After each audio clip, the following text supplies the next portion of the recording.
नमस्कार दोस्तों, पन्ना पलटो यूनिवर्सिटी में स्वागत है आपका। कैसे हैं आप सब लोग।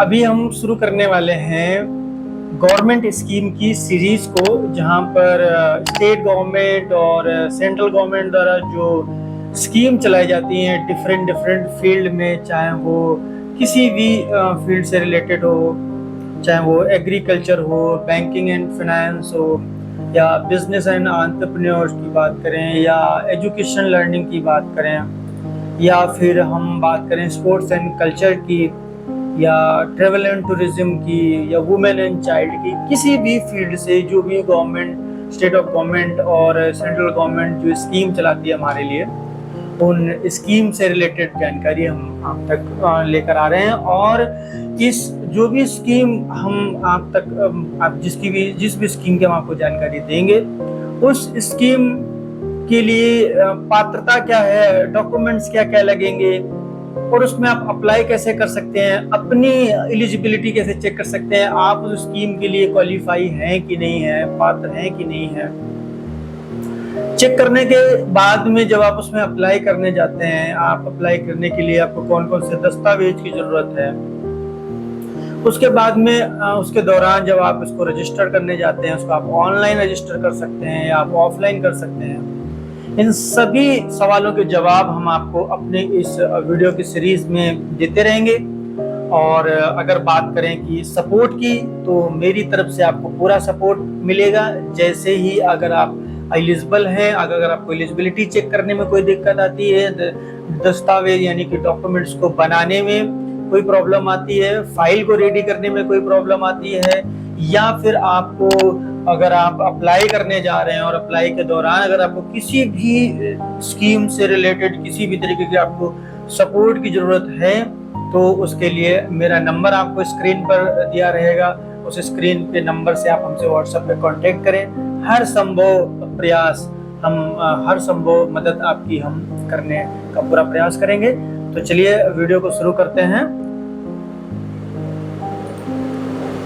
आज हम बात करने वाले हैं मूल्यवर्धन के लिए सहायता, R&G इकाइयों की सहायता। बेसिकली ये जो स्कीम है वो कॉफी उद्योग के लिए है, जो उन किसानों के लिए है जो कॉफी के क्षेत्र में अपना काम करते हैं। तो ये सपोर्ट एंड वैल्यूएशन एडिशन है R&G यूनिट के लिए। ये अगर हम स्कीम की डिटेल में बात करें, तो ये मूल्यवर्धन के लिए सहायता, अनुसंधान एवं विकास इकाइयों की सहायता, योजना वाणिज्य एवं उद्योग मंत्रालय के वाणिज्य विभाग के कॉफी बोर्ड द्वारा एकीकृत कॉफी विकास योजना है का ये घटक है, का एक उपकरण है। इस योजना का उद्देश्य जो है वो कॉफी उत्पादों की गुणवत्ता को बढ़ाना और भूनने और पीसने और पैकेजिंग में बेहतर तकनीकों की शुरुआत के माध्यम से उसका मूल्य को बढ़ाने का है, जिसके परिणाम स्वरूप जो कॉफी क्षेत्र में घरेलू कॉफी की खपत है और जो इंडस्ट्री लेवल पे है, इसको बढ़ावा मिलेगा, खासकर पारंपरिक क्षेत्रों में। तो बेसिकली अगर आप कॉफी के उस क्षेत्र से जुड़े हुए हैं, उस किसानी फार्मिंग से जुड़े हुए हैं, जहाँ पर आप कॉफी का उत्पादन करते हैं, कॉफी को भूनते हैं, पीसते हैं, वहां पर आपको इस स्कीम का लाभ मिल सकता है। अब इसमें लाभ क्या मिलेगा, इसकी जो रोस्टिंग यूनिट है वो 1 किलो से 10 किलो के बैच वाले गवर्नमेंट रोस्टिंग की यूनिट 25 किलो से जो कम क्षमता वाली है, यानी कि 1 किलो से 10 किलो और 25 किलो जो कम क्षमता वाली रोस्टिंग यूनिट है, उसका 40% आपको सब्सिडी का बेनिफिट आपको मिलेगा, जो अधिकतम सीमा 10 लाख रुपए तक की है।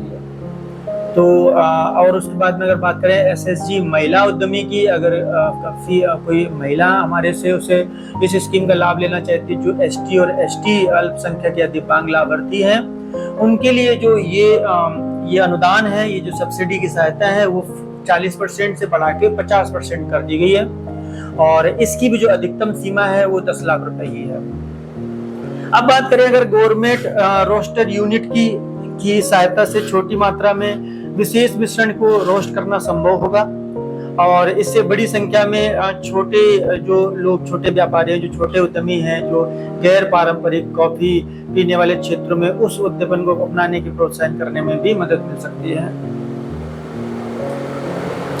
तो अगर सब्सिडी का विवरण करें, तो इसकी में ऐसे मामलों में जहां आवेदन सभी प्रकार से पूर्ण है और आपका जो डॉक्यूमेंट है, जो आपकी फाइल है, वो पूरी तरीके से आपकी फाइल कंप्लीट है और कॉफी गुणवत्ता प्रभाग कॉफी बोर्ड बेंगलोर द्वारा प्रस्तुत पोस्ट इंस्टॉलेशन निरीक्षण रिपोर्ट के अनुमोदन के बाद ही सब्सिडी PFMS के माध्यम से आवेदक के बैंक खाते में जारी की जाएगी। अगर बात करें एलिजिबिलिटी की, पात्रता की, तो आवेदकों को कॉफी रोस्टिंग इकाइयों की स्थापना में रुचि रखने वाले व्यक्तिगत इकाइयां, साझेदार फर्म, स्वयं सहायता समूह, SHC उत्पादों का समूह होना चाहिए। यह योजना केवल नई R&D इकाइयों की स्थापना के लिए लागू है। अगर आपकी पहले से कोई इकाई एग्जिस्ट करती है कॉफी की, अगर आपने कोई एक छोटी सी यूनिट लगा रखी है तो ये उसके लिए एग्जिस्ट नहीं करती है। ये केवल नए उद्योग जब आप लगाने जा रहे हैं, नए कार्य क्षेत्र में अगर आप एंट्री करने जा रहे हैं, प्रवेश करने जा रहे हैं, उसी समय आपको ये सपोर्ट अनुदान मिल सकता है। आवेदक इकाई के पास एक वैध व्यवसाय लाइसेंस होना चाहिए संबंधित वैधानिक अधिकारियों से। जो भी आपके क्षेत्र में जो उस क्षेत्र से जुड़े हुए जो संवैधानिक अधिकारी हैं, उनसे संबंधित आपके पास में व्यवसायिक जो ट्रेड लाइसेंस होता है वो लाइसेंस होना चाहिए, तभी आप इसके लिए पात्रता के हकदार हैं। सब्सिडी के लिए पात्र घटक की और अगर हम बात करें तो नई R&D इकाइयों के लिए मैं बात करूं तो संयोजन में भूंजने, पीसने और पैकेजिंग मशीनरी सब्सिडी के लिए पात्र होंगे। और इसकी जो कैटेगरी है वो कुछ इस तरीके की कि अगर आप भूनने की मशीन लगाते हैं, पीसने की मशीन और पैकेजिंग मशीन, या फिर आप भूनने की और पैकेजिंग मशीन लेते हैं या पीसने की और पैकेजिंग मशीन लेते हैं, इन 3 कैटेगरीज में आपको ये अनुदान का आप लाभ ले सकते हैं। ये सब्सिडी योजना समान मशीनरी या प्रत्येक प्रकार की एक से अधिक भूनने, पीसने और पैकेजिंग मशीन के लिए लागू नहीं है। इसमें आप एक ही यूनिट को बाय कर सकते हैं, यानी कि एक भूनने की मशीन, एक पीसने की मशीन और एक पैकेजिंग मशीन को आप खरीदकर इसका लाभ ले सकते हैं। या फिर आप एक भूनने की मशीन और एक पैकेजिंग मशीन खरीद लीजिए, या आप एक पीसने की मशीन और एक पैकेजिंग की मशीन खरीद लीजिए। ऐसे आप इसका लाभ अच्छी तरीके से ले सकते हैं। बात करें प्राथमिकता की, तो इसमें प्राथमिकता में यह रहेगा कि आवेदकों का पहले पाव का नियम रहेगा। इसी आधार पर विचार किया जाएगा, बशर्ते वो पूर्ण और निधि उपलब्धता के अधीन होनी चाहिए। यानी कि पहले पाव एप्लीकेशन तो हैं, लेकिन वो वही एप्लीकेशन पहले आओ में शॉर्टलिस्ट किए जाएंगे जो एप्लीकेशन पूरी तरीके से कंप्लीट प्रेजेंट किए जाएंगे अधिकारी। अब यहाँ पर हम कुछ ऐसे बिंदुओं पर बात करते हैं जहाँ पर जो लोग इस स्कीम के पात्र नहीं हो सकते हैं, जैसे कि जिन आवेदकों ने 9वीं 12वीं और MTF योजना अवधि में सब्सिडी का लाभ उठाया है, वे पात्र नहीं है इसके। ये योजना अधिसूचना संख्या ये मान के चलिए कि हमने दी गई है। ये योजना अधिसूचना संख्या RESCQD RNG 2022-23/4 दिनांक 7/4/2022 से पहले स्थापित और चालू की गई RNG इकाइयों प्रस्थानों पर लागू नहीं होती है। यानी कि अगर आपने कोई इकाई 2022 से पहले लगाई है तो वहां पर आप इसका लाभ नहीं प्राप्त कर पाएंगे। ये योजना मौजूदा सुविधाओं के उन्नयन के लिए लागू नहीं है। आवेदन की प्रक्रिया क्या होगी? आवेदन ये 3 चरणों में होगा। पहले चरण में आपको एक प्रिंट आउट लेना पड़ेगा। उस प्रिंट आउट का लिंक हमने आपको अपने कमेंट सेक्शन में दे दिया है। आप अगर आपको लिंक में वो फॉर्म को डाउनलोड करने में प्रॉब्लम आती है तो हमारा जो नंबर सपोर्ट नंबर आपको दिया गया है, उस सपोर्ट नंबर के माध्यम से आप हमसे कांटेक्ट कर सकते हैं। हम आपको वो फॉर्म डायरेक्ट भेज देंगे। उस फॉर्म को पूरी तरीके से आप भर लीजिए। आप अनिवार्य फील्डों को भर लीजिए, पासपोर्ट साइज फोटो लगा दीजिए। जहां पर आपको दस्तखत करने हैं वहां पर आप दस्तखत कर दीजिए, और जहां पर जो भी डॉक्यूमेंट्स उसमें लगाने हैं आने वाले टाइम में इसी वीडियो में हम आवश्यक दस्तावेज की भी बात करेंगे। और उसके बाद में आप सारे दस्तावेज और फॉर्म को आप स्वयं सत्यापित कर दीजिए। जब पूरी तरीके से आपकी फाइल रेडी हो जाती है, उस फाइल को तैयार हो जाती है, तो हस्ताक्षर आवेदन पत्र को आप हमने पता नीचे दिया हुआ है, जो प्रभागी प्रमुख है कॉफी गुणवत्ता प्रभाग, कॉफी बोर्ड है नंबर 1 डॉक्टर अंबेडकर विधि, इस पर आप यहाँ पोस्ट कर दीजिए, यानी कि आप पोस्ट ऑफिस में जाके इसको रजिस्ट्री से भी भेज सकते हैं या साधारण डाक द्वारा भी भेज सकते हैं।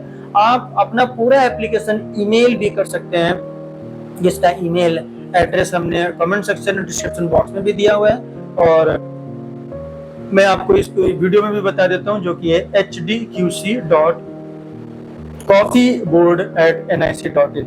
एक दूसरी ईमेल आईडी भी है जो कि है hdqccoffeeboard@gmail.com। इस पर आप अपना पूरा एप्लीकेशन आप भेज दीजिए और आपको आगे की जानकारी वहां से मिल जाएगी। आवेदन के पश्चात अब आपको क्या करना है, उसमें लिए आपको 3 चरणों में आपको समझने की जरूरत है। पहले चरण में आपको जांच और व्यवहार का मूल्यांकन होगा, जो भी आपने यूनिट लगाई है उसका रजिस्ट्रेशन के, जो भी आपका रजिस्ट्रेशन हो रखा है, जो भी आपकी यूनिट है उसकी जांच होगी। उसके बाद जो भी आपने जानकारी दी है उसकी और जो भी आवश्यकता के आधार पर भौतिक निरीक्षण किया जाता है, यानी कि कॉफी बोर्ड का अधिकारी आपके यूनिट पे विजिट करेंगे और आपका देखेंगे कि आप किस तरीके से काम कर रहे हैं, किस तरीके से यूनिट्स है, कितनी जरूरत है। दूसरे चरण में आपका मशीन का खरीदना और उसका लगाना और उसको चला कर देखने का चरण रहता है, जहाँ पर कॉफी बोर्ड रिपोर्ट तैयार करेंगे। उस रिपोर्ट में मशीन की खरीदारी कितनी है, उसका प्राइस कितना है, उसको वहां पर आपकी यूनिट में लगी है कि नहीं लगी है, ये जिम्मेदारी आपकी होती है। चरण 3 में आपका समर्थन दावा प्रस्तुत करना होता है, जिसमें R&D मशीन की सफल स्थापना और कमीशनिंग के बाद आवेदक R&D की इकाई की स्थापना के लिए समर्थन दावा आवेदन प्रस्तुत करता है। ये भौतिक साइट निरीक्षण किया जाता है। यदि आवेदन को स्वीकृति के लिए अनुपयुक्त पाया जाता है तो आवेदक को कारण बताए जाते हैं, यानी कि किसी कारण से अगर आपका एप्लीकेशन रिजेक्ट होता है तो विभाग द्वारा आपको उसकी जानकारी दी जाएगी। जो दस्तावेज की बात करें तो इसमें जो दस्तावेज लगते हैं उसमें आपका प्रस्तावित अनुसंधान एवं अनुदायी इकाई सुविधा के लिए ब्लूप्रिंट लेआउट योजना की प्रति लगाना है। आपको ये लिस्ट में हम आपको डिस्क्रिप्शन बॉक्स में भी मेंशन कर देंगे। उसके बाद आपको फोटो पहचान पत्र की प्रति, जैसे आधार कार्ड या राशन कार्ड या स्थायी संख्या पैन कार्ड या पासपोर्ट या ड्राइविंग लाइसेंस या चुनाव या इलेक्शन जो चुनाव प्रमाण पत्र होता है उसकी प्रति लगा सकते हैं। आपूर्तिकर्ता द्वारा जारी किया चालान नगद बिल की मूल प्रति, यानी कि जो आपने खरीदा है उसका जो बिल है, इनवॉइस है, वो आपको लगाना है। माल ढुलाई स्थापना कमीशनिंग शुल्क और बीमा यदि कुल लागत में शामिल है के समर्थन में बिलों की सत्यापित प्रतियां आपको भेजनी है। वारंटी प्रमाण पत्र की आपको प्रति भेजनी है कि जो भी आपने मशीनें खरीदी है वो वारंटी है और वो उसकी आपने उनकी इनवॉइस जो है हमारे डिपार्टमेंट को आपने वहाँ पर प्रस्तुत किया हुआ है।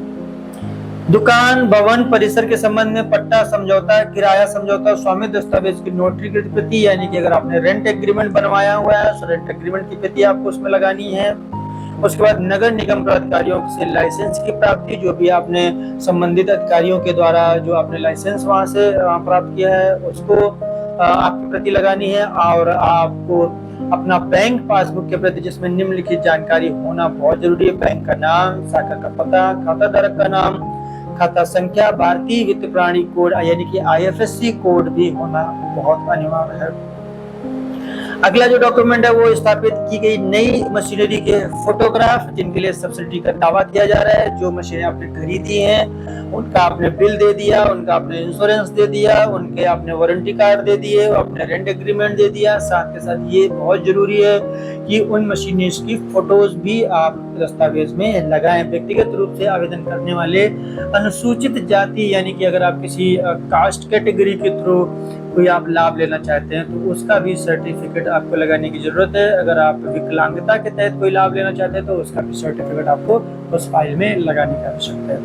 यदि आपको कोई प्रश्न है तो आप हमारा नंबर आप स्क्रीन पर देख रहे हैं, उससे स्क्रीन पे नंबर पे आप हमसे कॉन्टेक्ट कर सकते हैं और हम आपकी हर संभव प्रयास करेंगे। आशा करता हूँ ये स्कीम, ये जानकारी आपको काफी लाभ पहुंचाएगी। इस वीडियो को ज्यादा से ज्यादा शेयर करें, लाइक करें और कमेंट करके बताएं कि आप किस स्कीम के बारे में कौन सी जानकारी चाहते हैं। और ये वीडियो ज़्यादा से ज़्यादा शेयर करें ताकि हमारे कॉफ़ी उद्योग से जुड़े हुए जितने किसान भाई हैं उन तक ये जानकारी पहुंचे और वो इस सब्सिडी का लाभ उठा सके, जो कि मैक्सिमम जो सब्सिडी है वो 10 लाख। मिलते हैं अगले वीडियो में नए गवर्नमेंट की सब्सिडी के साथ। तब तक अपना ख्याल रखिएगा। नमस्कार।